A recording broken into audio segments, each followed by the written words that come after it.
ہوش میں آؤ، ہم کس امام کے مقلد ہیں۔ خدا کی قسم ہمیں تو وہ جرأت دیا ہے ہمارے اماموں نے، ہمیں وہ حوصلہ دیا ہے ہمارے بزرگوں نے، ہمارے اسلامی بھائیوں نے وہ حوصلہ اور ہمت سے نوازا ہے جو رہتی دنیا تک ان اکابر اور ان علماء کے ہمتوں کو سلب نہیں کر سکتی۔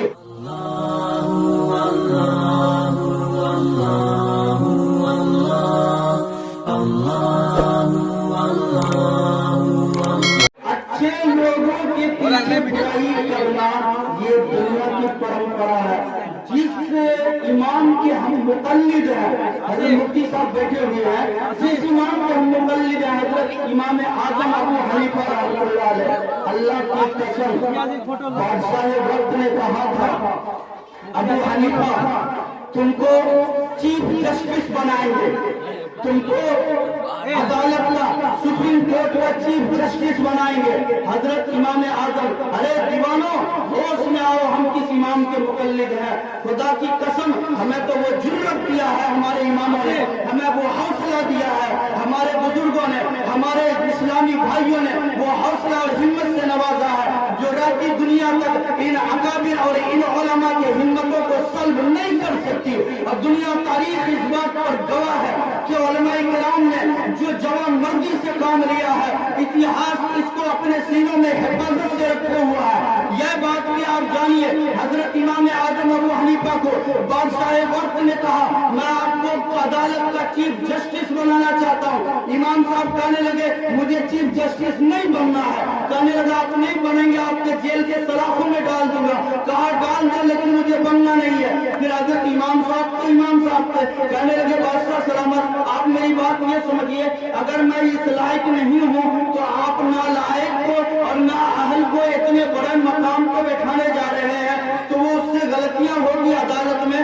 میں کہہ رہا ہوں کہ میں اس لائق نہیں ہوں، میں چیف جسٹس کے لائق نہیں ہوں۔ بادشاہ سے کہنے لگے حضرت امام صاحب میں بادشاہ سلامت چیف جسٹس کے لائق نہیں ہوں، اب میں یہ عہدہ لینے کے لیے تیار نہیں ہوں۔ یقین مانیے، کہنے لگے اگر میں یہ بات سچ کہہ رہا ہوں تو یقیناً میں نااہل ہوں، پھر نااہل کو پوسٹ دینا یہ بے وقوفی پاگل پنی ہے۔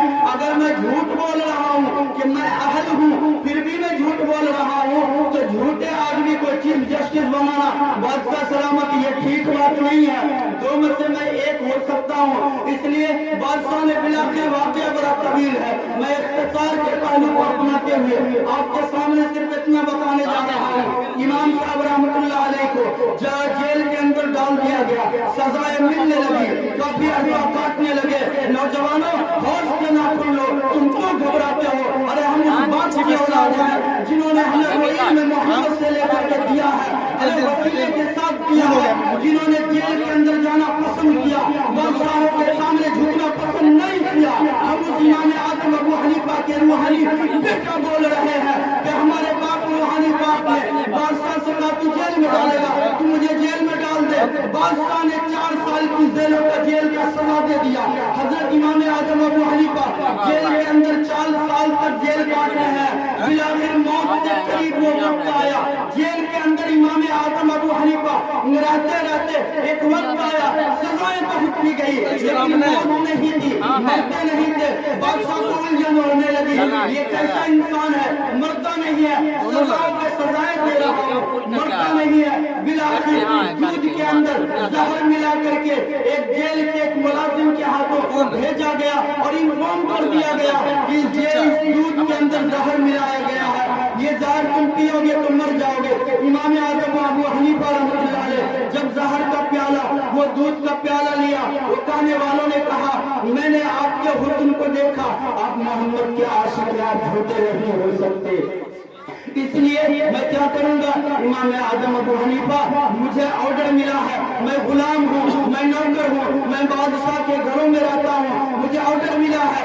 تجھے زہر کا دودھ کا پیالہ پلا دینے کا، آپ کو پینا پڑے گا۔ لیکن امام صاحب تو امام صاحب تھے، ارے ان کی اولاد جب اتنی اسپیڈ میں راجدھانی کا باپ بول رہا ہے، ان کا باپ روحانی امام اعظم ابو حنیفہ نعمان بن ثابت کیسا ہوگا؟ اللہ اکبر۔ ارے امام اعظم ابو حنیفہ نے کہا تھا کہ بھائی میں زہر والا پیالہ نہیں پی سکتا، اس لیے کہ زہر کا پیالہ پی لوں گا موت مجھے آ جائے گی، تو خودکشی والی موت ہوگی، اور جو خودکشی کی موت یہ حرام موت ہے، میں نہیں پی سکتا۔